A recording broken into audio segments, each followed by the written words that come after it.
Swingarm install for light B. Let's slap it on, shall we? Alright, so first we want to grab out our axle adjuster bolts. Now this Loctite is not for the axle adjuster bolts, so sit that to the side. You want to screw on your 10mm lock nuts, and then you want to grease these bolts up. A nice ample amount of grease to stop seizing. Now I thread these bolts all the way in and then wind them out to where I would like them, making sure the bolts are going in nice and smoothly with minimal resistance. If they get very tight, don't keep screwing them in. Next step is to grab your chain sliders out, all three of them, and the corresponding bolts. Now there'll be two smaller bolts in the package, put them to the side, that is for something else.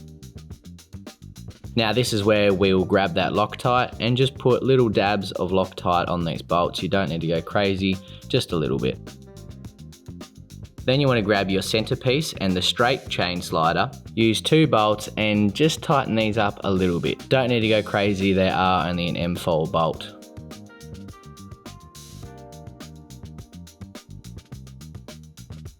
Now you want to grab the bottom centerpiece and put on the other two chain sliders. Exact same method as the other straight chain slider.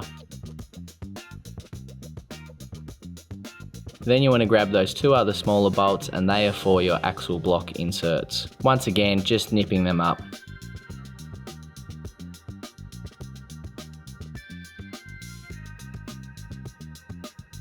Then you want to grab out your 10 big bolts. These are to put your swing arm together. Now go crazy with the Loctite on these. Use up the rest of the Loctite on these bolts as much as you possibly can. These are the ones you do not want coming loose. And these bolts you can crank on. Tighten these bolts nice and tight, don't be too shy. Obviously don't go overboard, but you can definitely crank on these bolts to make sure they're not gonna come loose. But no need for an agger-dagger or going too crazy, because obviously you could still strip them if you go too hard.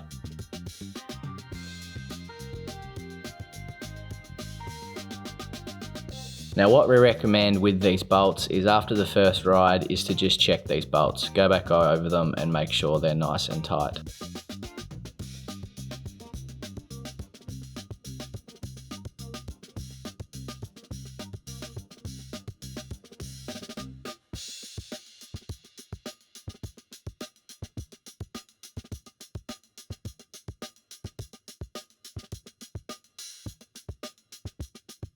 Alright, so loosen your motor off, then we're going to grab a flat blade with a rag on it so we don't damage the motor. Push the motor up and re-tighten the bolt so the chain or belt stays nice and loose. This just makes it easier. I like to remove my brake caliper, just makes it easier. Let's remove the rear wheel, undo our axle, flick our chain off. Out comes our rear wheel. Now we can remove our chain, just with a flat blade there and a hammer knocking the master link off.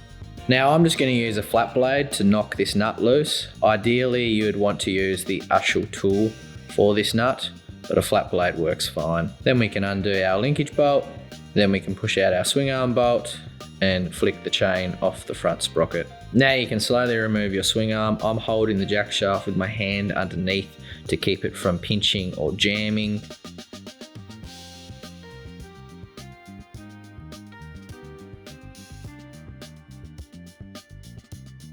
Makes it easier if you undo this triangle as well to get it back in.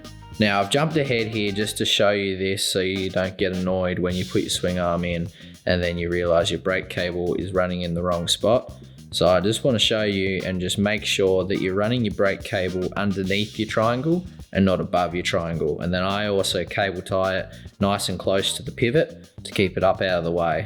Right, so now we can slide our jack shaft into place with our chain or our belt, and I put a pin through. That's the exact width of the swing arm to make it easier when sliding it in. Now we can flick our chain over the small sprocket and get our swing arm bolt put into place. Now holding the jack shaft underneath and the swing arm at the same time is definitely the trick, keeping it all aligned and having some patience and sliding that bolt through. Right, now we can tighten up our jack shaft. Once again, not ideal, but we're holding the other side with some vice grips, and then we're going to finish it off with the hammer and the flat blade screwdriver.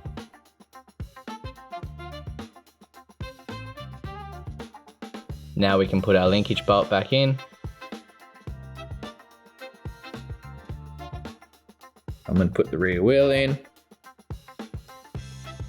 Now see this black washer I've got here, that is due to the axle being longer on the new SurRons because of the mudguard that they put on the back of them. So you do have to use some washers of some description to make sure you don't run out of thread.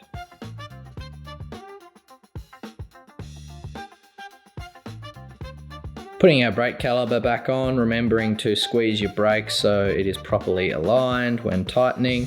Then we can tighten up our motor. The best way to do this with a chain is to let the motor drop into place. Then you want to push on the chain to then make sure you've got proper chain slack on the chain itself. Because if you run this 219 chain too tight, it will get hot and snap. But with the belt, go nice and tight, especially if you're running an upgraded motor.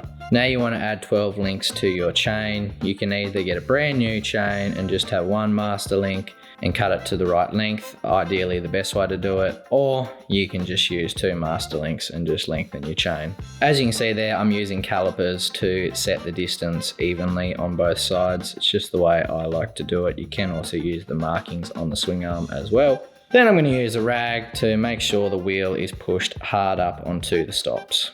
Then we can put our brake line holder in place and you are done. Now if you are wanting to run the stock mudguard, you'll have to put in a couple of little slots here and here to make it fit, or you can run the race spec SurRon one which will bolt straight up.